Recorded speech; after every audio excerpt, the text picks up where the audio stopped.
Nashukuru, nafikiri tumefika Dar es Salaam salama na hali ya hewa nzuri.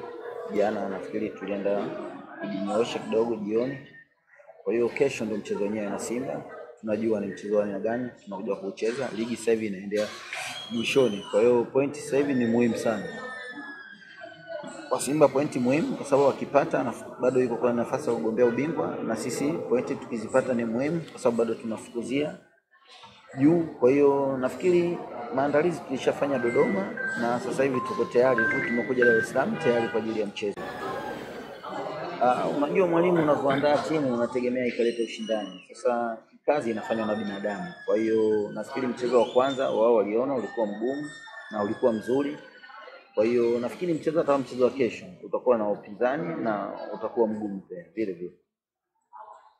Nakaribisha mswali.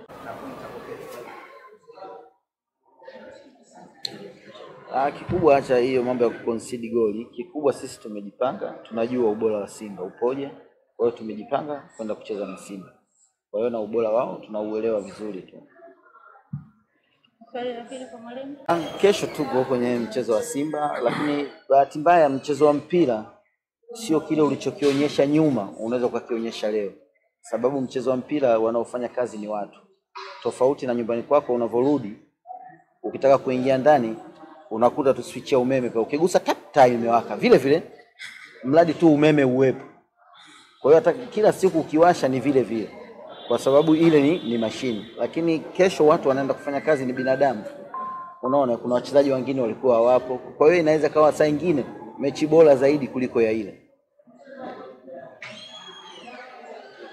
Chaongelea ili nyuma. Kwa hiyo nafikiri tu dadangu alikuwa kidogo hakusikia vizuri. Nishasema ligi ni ngumu.